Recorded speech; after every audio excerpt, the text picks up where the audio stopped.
I thought I knew what silence meant before I came here. Back home, it's just the quiet gap between car horns, but in the heart of the zone, it's a heavy, suffocating weight that presses against your ears like deep water. But before we get to that, do us one quick favor. Subscribe, hit the like button while you're at it, and comment where you're listening from so we can see how far these stories are reaching. My name is Dmitry Volkov, though that doesn't matter much anymore. What matters is that I took a job that most people in Ukraine wouldn't touch with a 10-foot pole. Radiation monitoring. Infrastructure maintenance. The official story was that I was helping with the ongoing decommissioning work, the slow, endless process of making the dead zone safe enough for future generations. The real story was simpler and more desperate. They paid well, the job was steady, and I needed the money after the factory in Slavutic closed down. My wife and I had agreed I would do 2 years here, maybe 3, and then we'd have enough saved to start over somewhere else. Somewhere with normal streets. Normal children playing in the parks. Normal shadows that didn't glow in the dark. I picked up the checklist from my desk. Morning rounds weren't for another 3 hours, but I liked to be thorough. The older workers, the ones who'd been here since the early days, they'd told me that the zone had a way of punishing the careless. Not the radiation, necessarily. That was predictable, measurable, the thing you could protect against if you followed the rules. No, the real danger was something else entirely. They could never quite explain it. They'd just smile their crooked smiles and change the subject. I stood up from the desk, stretched my legs. The building groaned around me, settling into the night like an old man into an armchair. Through the window, I could see the lights of Pripyat in the distance, that skeletal amusement park frozen in permanent twilight, its Ferris wheel turning, slowly in a wind that didn't seem to touch anything else. I'd been there once, during my orientation tour. The guide had talked about the buildings, the collapse, the heroic cleanup efforts. But mostly I remembered the silence there too. The way your footsteps echoed too loudly on the broken pavement. The way the rust on the playground equipment looked almost like blood in the right light. I checked the lock on the door. It was secure, as it had been the last 12 times I'd checked it since midnight. Then I checked the secondary lock. Then the bar I'd installed across the frame myself, using supplies from the supply room downstairs. The other workers laughed about that at first. Now they just nodded respectfully and didn't say much. I poured myself more coffee from the pot on the hot plate. It was bitter and thin, the kind of coffee that had been reheated too many times to count. I drank it anyway. The routine of it was comforting. Coffee at 2 a.m. Check the instruments. Walk the corridors. Note any irregularities in the log. This was my job. This was my life now. 3:12 a.m. I left the office and started my rounds. The administration building was a 4-story concrete structure that had somehow survived decades of neglect, radiation exposure, and the half-hearted attempts at renovation that the various oversight committees had funded over the years. Most of it was empty now. The upper floors had been sealed off after the structural surveys came back questionable, and the basement was used only for storage of the monitoring equipment and the few supplies that still came through on the monthly trucks. That left the first and second floors, which had been converted into a kind of ad hoc field station for workers like me. Offices, a small kitchen, a sleeping area with 6 bunks that nobody used because the night shift workers had their own routines, their own ways of staying awake. I walked slowly, flashlight cutting through the darkness ahead of me. The emergency lighting was supposed to be functional, but half the bulbs had burned out months ago and nobody had replaced them. I understood why. You didn't linger in the hallways of this building after dark. You did your job, and you went back to your station, and you didn't think about what might be watching from the doorways you passed. The Geiger counter clicked faster as I approached the eastern stairwell. This was normal. The eastern wall was closer to the reactor complex, and even from this distance, The background radiation was slightly elevated. I logged the reading in the small notebook I carried. 38 microsieverts per hour, slightly higher than yesterday's reading. I made a note to check the area again in the morning, see if it was a spike or a trend. I climbed the stairs to the second floor, my footsteps echoing in the concrete shaft. The air was thinner up here, colder. Or maybe that was just my imagination. The ventilation system was original, still running on the same ancient filters that would have been inadequate even in 1986, let alone now.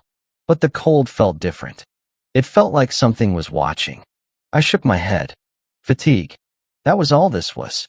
The long hours, the isolation, the constant low-level hum of the counter reminding me that I was surrounded by something invisible and deadly.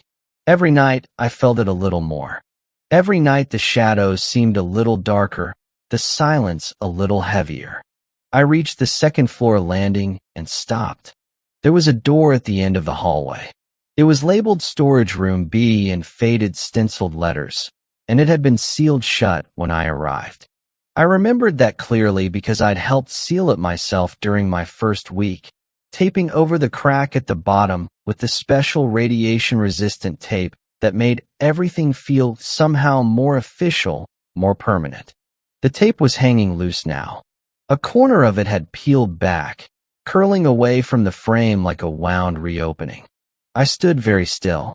My flashlight beam was fixed on that door, on the dark space beneath it that was just a little darker than it should have been. Storage Room B had been empty for years. I'd never seen anything go in or out. The maintenance logs didn't mention it. Nobody had asked about it in any of the briefings. But the tape was definitely broken. I pulled out my phone, checked the time again. 3:24 a.m. Still hours until sunrise. Still very alone in this building, with nothing but my instruments and the slowly accumulating weight of silence. My first thought was to document it. Take a photo, make a note in the log, report it to the daytime supervisor when morning came. That was the professional response. That was what the training manuals would have told me to do. But my feet were already moving down the hallway, each step carrying me closer to that door, closer to the dark space beneath it that seemed to pull at my attention like a magnet. I reached out and touched the door handle. It was cold, colder than the surrounding air, which shouldn't have been possible. The heating ran through the whole building, such as it was. The handle turned in my hand. I should have stopped there. I should have closed the door, gone back to my office, waited for morning. Every survival instinct I'd developed in 5 weeks here was screaming at me to leave, to retreat, to put as much concrete and distance between myself and that room as possible. Instead, I pushed the door open. Storage Room B was exactly what I'd expected. Empty. Concrete walls, concrete floor, a single high window that let in a pale wash of moonlight. Dust covering everything in a fine gray layer. The kind of space that existed only to hold things that nobody needed anymore. But there were footprints in the dust. 2 sets. One set going into the room, one set coming out. The incoming footprints came from the door and stopped about 3 feet inside, as if someone had stood there for a long time, looking around, deciding what to do next. The outgoing footprints went back to the door and then continued down the hallway. My footprints. They were my footprints. I looked down at my boots. The soles were gray with dust. When I'd pushed the door open, I'd dragged my feet across the threshold without thinking about it, and now my tracks were mingling with the old ones, confusing the evidence, ruining whatever pattern had existed before. I backed out of the room quickly, pulling the door closed behind me. My heart was beating too fast now. A drumbeat that seemed to match the clicking of the Geiger counter in my pocket. I pressed my back against the wall and tried to think rationally. The footprints in Storage Room B were mine. They had to be mine. I'd never been in that room before, never had any reason to go in, so the only way my footprints could be there was if I'd walked in tonight, in the moment I was currently living. But the dust layer was thick, undisturbed, which meant nobody had been in that room for months at least. And if the footprints were already there, that meant I was currently living a moment that had already happened or was about to happen, or had somehow happened in a different sequence than I was experiencing it. I was very tired. That was the explanation. 5 weeks of night shifts, of radiation exposure, of too much coffee and too little sleep. My mind was playing tricks on me, making patterns where none existed. I walked back to my office slowly, checking over my shoulder every few steps. The flashlight beam seemed dimmer now, or maybe the darkness was just thicker. I could feel something behind me, watching, waiting. But every time I turned, there was nothing. Just empty hallways, just shadows, just the accumulated silence of a building that had been forgotten by everyone who should have remembered it. I locked the door again. I checked the bar. I sat down at my desk and tried to write up what I'd seen in the log, but my hands were shaking too badly to hold the pen properly. 3:47 a.m. The timestamp glowed from my phone screen like a small accusation. I put the pen down and just sat there, listening to the Geiger counter click out its steady rhythm. Click, click, click. 14 microsieverts per hour. 14 small, invisible particles passing through my body every second, embedding themselves in my cells, slowly rewriting the code of my DNA. That was the real danger here. Not the footsteps in the dust, or the broken tape, or the door handles that were cold to the touch. The real danger was patient. It took years to develop. By the time your symptoms showed up, it would be far too late. I wondered if that was why they'd hired me. Not for my skills, which were minimal at best, but because nobody would miss me if something went wrong. Just another worker in the exclusion zone. Just another body that would eventually be cremated, his ashes scattered in one of the many forgotten corners of the dead zone. The thought was comforting in a strange way. It meant I mattered so little that my death wouldn't even make the news. It meant I was invisible. I didn't believe in fate. I didn't believe in anything much anymore, except the steady accumulation of small indignities that made up a life. But sitting there in that office at almost 4 in the morning, I had the unsettling sense that something had been watching me for some time. Not the radiation, not the silence. Something else. Something that had been patient, waiting for me to notice. I picked up the pen again and forced myself to write. Date, time, location, storage room B, 2nd floor. Tape broken, door open, footprints in dust, origin unknown. I wrote it all down in my careful, clinical script, the kind of handwriting that showed up on forms and invoices and death certificates. The kind that documented everything and revealed nothing. 4:15 a.m. I heard a sound from somewhere above me. It wasn't a loud sound. It wasn't a frightening sound, not really. Just a small creak, the kind a floor makes when it's settling or expanding in the cold night air. But the upstairs had been sealed for years. No one was supposed to be up there. Nothing was supposed to be moving up there. I stood up slowly, crossing to the window that looked out onto the courtyard. The moonshine was bright enough to cast shadows, and I could see the empty playground equipment, the rusted swings hanging motionless from their chains. Nothing moved. Nothing had moved there in 30 years. The creak came again. This time I could almost place its direction. To the left of the stairwell. Near the far end of the hallway where the administration offices used to be. I turned off my flashlight. The room plunged into darkness, and I stood at the window, watching the reflected light of my phone screen dance across the glass. My own face looked back at me, pale and drawn, with dark circles under my eyes that seemed to grow darker every night. Someone was in the building with me. The thought came clearly, without panic, without the adrenaline surge that should have accompanied it. I just knew.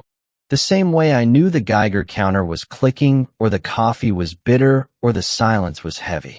Someone else was moving through the dark hallways above me, stepping carefully around the holes in the floor, avoiding the areas where the structural supports had finally given way. I should have called someone. I should have used the emergency radio on my desk, contacted the security station at the checkpoint, reported an unauthorized presence in the restricted zone. That's what the protocol demanded. That's what any rational person would have done. Instead, I picked up my flashlight and headed for the stairs. The first floor landing was dark. I climbed slowly, keeping my body close to the wall, using the railing for balance. The Geiger counter in my pocket was clicking faster now, responding to the proximity of the reactor complex, but also to something else. Something warmer. Something alive. I pushed open the door at the top of the stairs and stepped into the second-floor hallway. At first, I saw nothing unusual. The same faded paint on the walls, the same water-stained ceiling tiles, the same dust-covered floor stretching from end to end. My flashlight beam cut through the darkness, revealing nothing but emptiness and decay. Then I noticed the door to storage room B. It was open again. The tape was lying on the floor in front of it, a small coil of gray material that looked almost like a dead snake. And from inside the room, I could hear something. A soft sound. The kind of sound a person makes when they're trying very hard not to be heard. I stepped closer. The moonlight from the high window was just bright enough to illuminate the far corner of the room. A figure was hunched there, knees drawn up to their chest, arms wrapped around themselves as if they were cold. They weren't moving. They weren't making a sound. They were just sitting there, watching me with eyes that caught the light and held it. I raised my flashlight, intending to illuminate their face, to get a better look at whoever had been following me, whoever had been leaving those footprints in the dust. But as the beam swept across the room, the figure didn't flinch. They didn't move. They just sat there, perfectly still, perfectly patient. The flashlight beam reached their face. My own face looked back at me. I stumbled backward, slamming into the door frame. My heart was pounding so hard I could feel it in my teeth, in my fingertips, in the hollow spaces behind my eyes. The figure in the corner didn't move. It just watched me with my own eyes, my own face arranged in an expression I'd never seen myself wear before. Calm, reassured, like someone who had been waiting a very long time for me to arrive. I ran. I ran down the hallway, down the stairs, through the first-floor corridor, fumbling with the lock on my office door until my fingers found the right combination. I slammed the door closed, threw the bar across the frame, and pressed my back against it, gasping for air. The Geiger counter was still clicking. 14 microsieverts per hour. The same as it had been all night. The same as it would be tomorrow, and the day after that, and every day until my body finally decided to stop producing blood cells properly. I looked at my phone. 4:32 a.m. 17 minutes since I'd last checked the time. It felt like I'd been standing in that room for hours. I sat down at my desk and put my head in my hands. The image wouldn't leave my mind. My own face, watching me from the corner of storage room B. My own eyes, reflecting the flashlight beam. And that expression, that calm, patient expression that I couldn't recall ever wearing, but that felt somehow familiar, like something I'd seen in a photograph or a dream. I thought about the older workers and their smiles, the way they never talked about what they'd seen here, the way they just nodded and changed the subject. The zone had a way of punishing the careless. That's what they said, not the radiation. That was predictable, measurable, the thing you could protect against if you followed the rules. The real danger was something else. I picked up the logbook and turned to a fresh page. I wrote the date, the time. I described what I'd seen in storage room B, trying to keep my handwriting steady, trying to make it sound like a routine observation rather than evidence that something was deeply, fundamentally wrong. When I finished, I read it back. The words looked strange on the page, like something written by a stranger. A careful clinical description of an impossible event. Footprints in dust. Double. Door open. Unidentified figure in room. Description, narrator's own face. I closed the logbook. 5 a.m. The first gray light of dawn was beginning to show through the window. In a few hours, the daytime workers would arrive. The trucks would come with their supplies. The zone would come alive with the sound of voices and machinery and the ordinary noises of people who didn't see anything wrong with being here. I would be one of them tomorrow night. I would drink my bitter coffee. I would make my rounds. I would listen to the Geiger counter click out its steady rhythm. And I would not think about storage room B. But I knew I would. I knew I would think about it every time I climbed the stairs, every time I walked down that hallway, every time I saw the door at the end. I would wonder about the tape. I would wonder about the footprints. I would wonder about the figure in the corner with my face. And I would wonder about something else too. Something that hadn't occurred to me until this moment. Sitting here in the gray pre-dawn light with my hands still shaking. The footprints in storage room B had been mine. But I didn't remember leaving them. And the figure in the corner had been watching me with an expression I'd never worn before. Calm. Reassured. The expression of someone who had been waiting. Not for me to arrive, but for me to finally look. I looked at the door to storage room B through the window of my office. It was closed now. I could see it clearly in the growing light. Just a plain gray door at the end of an empty hallway, completely ordinary in every way. But I knew it was open. I knew it was waiting. And I knew that sometime between now and my next shift, I would walk back down that hallway. I would push open the door. I would see what was waiting for me in the corner. Because the zone had a way of punishing the careless. But it had a way of rewarding the curious too. An invitation. A whisper in the dark. A door that opened when you weren't looking. A mirror that showed you something you weren't ready to see. The Geiger counter clicked beside me. 14 microsieverts per hour. I reached out and turned it off. For the first time all night, the silence in the room was absolute.